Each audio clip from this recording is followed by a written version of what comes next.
So hello dear student, स्वागत है आपका एक नई क्लास में। आज की क्लास में हम पढ़ने वाले हैं कि समीकरण युग्म को प्रतिस्थापन विधि से हल करना। ठीक है, यानी कि आपको समीकरण दी रहेंगी, उनको हम प्रतिस्थापन विधि से कैसे हल करेंगे। ठीक है, तो आज की वीडियो में हम प्रतिस्थापन विधि को देखने वाले हैं। ठीक है, इसके बाद हम विलोपन विधि को भी देखेंगे। ठीक है, तो प्रतिस्थापन विधि से हम कैसे हल करते हैं उसको बहुत ही बेसिक कॉन्सेप्ट के साथ सीखने वाले हैं और मैं सिंपल मेथड बताने वाला हूँ। ठीक है, यहाँ पर आपको दो समीकरण दी होंगी। ठीक है, एक है x plus y equal to 14, इसको समीकरण नंबर 1 बना लेना, और एक है x minus y equal to 4, इसको नंबर 2 बना लेना। ठीक है, तो प्रतिस्थापन विधि का क्या मतलब होता है इसको समझो। यहाँ पर आपको नाम में ही दिख रहा है प्रतिस्थापन, मतलब कि समीकरण 1 से मान निकालकर समीकरण नंबर 2 में रखना, या समीकरण नंबर 2 से मान निकालकर समीकरण नंबर 1 में रखना। ठीक है, यानी कि आपको क्या करना है, किसी भी समीकरण से एक मान आपको निकालना है और उसको अगले वाले समीकरण में रख देना है। ठीक है, उससे x और y का मान निकालना है। ठीक है, तो ठीक है, देखिए यहाँ से हम क्या करेंगे, यहाँ से आपको दिया है x plus y equal to 14। ठीक है, तो यहाँ से हम लिखेंगे समीकरण 1 से, समीकरण 1 से। तो समीकरण 1 से अगर हम बात करें तो x का मान निकाल लो। समीकरण 1 से x का या y का मान निकाल लो, तो हम x का मान निकाल रहे हैं। तो x का मान निकालोगे तो बराबर में आपका क्या है, 14 है। ठीक है, y को उधर भेजोगे तो क्या हो जाएगा, माइनस का y हो जाएगा। और इसको क्या करना है, आपको समीकरण नंबर 3 बना लेना है। ठीक है, अब आपको क्या करना है, देखो समीकरण 1 से समीकरण 3 बनाए, अब समीकरण 3 का मान आप समीकरण नंबर 2 में रखोगे। ठीक है, ऐसा नहीं कि समीकरण 1 से समीकरण 3 बनाए, अब समीकरण 3 का मान समीकरण नंबर 1 में रख दो। ठीक है, ऐसा आपको नहीं करना है। ठीक, तो जिससे समीकरण बनाते हो उसमें उसका मान आपको नहीं रखना है। ठीक है, तो यहाँ से हम लिखेंगे समीकरण समीकरण 3 का जो मान है, समीकरण 2 में रखने पर। ठीक है, समीकरण 3 का मान समीकरण 2 में रखने पर, तो समीकरण नंबर 2 आपके पास क्या है, समीकरण नंबर 2 है आपके पास x minus y is equal to 4 है। तो x के स्थान पर आपको क्या रखना है, 14 माइनस वाई। तो x के स्थान पर क्या रखोगे, यहाँ से 14 माइनस वाई, और माइनस का y इसमें है, बराबर में क्या है, 4 है। ठीक है, अच्छा जी, तो यहाँ से क्या करो, 14 को उधर भेज देते हैं, तो माइनस का y यहाँ से मिलकर माइनस का 2y हो जाएगा, बराबर में 4 है। 14 को उधर भेजोगे तो क्या हो जाएगा, माइनस का 14 हो जाएगा। ठीक है, तो यहाँ से माइनस का 2y इज इक्वल टू, अच्छा 4 माइनस 14 है, तो देखो माइनस का जो यहाँ पर है साइन, ठीक है, वो बड़ी संख्या पर है, तो 14 में से 4 जाएगा तो कितना बचेगा, माइनस का 10 बचेगा। ठीक है, क्यों माइनस का 10 बचेगा, क्योंकि ये जो बड़ी संख्या है वो क्या है, माइनस में है। ठीक है, तो यहाँ से माइनस माइनस कैंसिल आउट कर दो, और यहाँ से y इज इक्वल टू 10, यहाँ पर गुणा में 2 है, इधर लाओगे तो बट्टे में 2 एक कम 2, 2 पच्चे 10, यानी कि यहाँ से y का मान क्या निकल गया, y का मान निकल गया 5 निकल गया। ठीक है, अब y का मान जो है उसे आप समीकरण नंबर 1 में रखो, या समीकरण 2 में, या समीकरण नंबर 3 में, किसी भी समीकरण में आप रख सकते हो। ठीक है, तो हम यहाँ से y का मान समीकरण नंबर 3 में रख रहे हैं। ठीक है, तो यहाँ से आप लिखोगे y का मान समीकरण 3 में रखने पर। ठीक है, तो समीकरण नंबर 3 है क्या, समीकरण नंबर 3 है x बराबर 14 माइनस वाई है।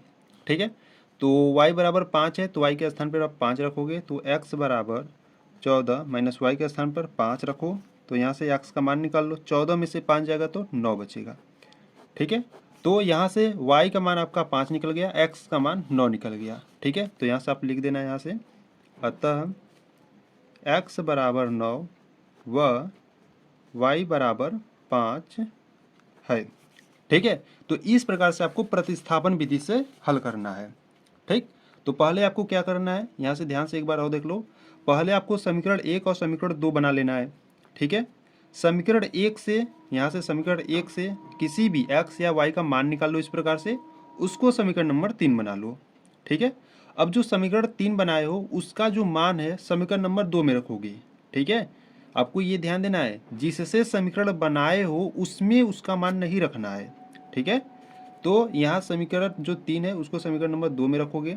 ठीक है, रखोगे यहाँ से तो आपको y का मान निकल जाएगा।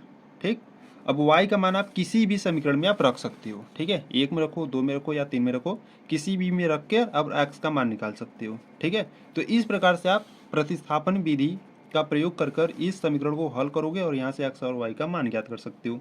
ठीक है, चलो इसके बाद हम विलोपन विधि को भी देखने वाले हैं। ठीक है, तो चलो आ जाते हैं विलोपन विधि पे। ठीक, तो अगर हम विलोपन विधि की बात करें, विलोपन विधि, विलोपन विधि की बात करें तो देखो आपको क्या समीकरण दिया है, समीकरण आपको दिया है x plus y is equal to 14 दिया है। ठीक है, इसको समीकरण नंबर 1 बनाओ। और एक समीकरण दिया है x minus y is equal to 4 दिया है, इसको समीकरण नंबर 2 बना लेते हैं। ठीक है, तो यहाँ से देखो विलोपन विधि में क्या होता है कि देखो समीकरण 1 और 2 से पहले यहाँ से लिखो फिर बताता हूँ। ठीक है, समीकरण 1 व समीकरण 2 से, तो यहाँ पर लिखो x plus y is equal to 14 है। ठीक है, और x minus y is equal to 4 है। ठीक है, और यहाँ से इस प्रकार से आपको हटाना है। देखो विलोपन का मतलब होता है कि आपको विलोपन यानी कि विलुप्त करना है। ठीक है, x या y को आपको क्या करना है, हटाना है या विलुप्त करना है।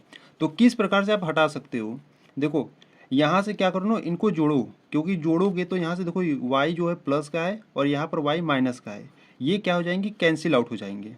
ठीक है, तो यहाँ से आप लिखोगे जोड़ने पर।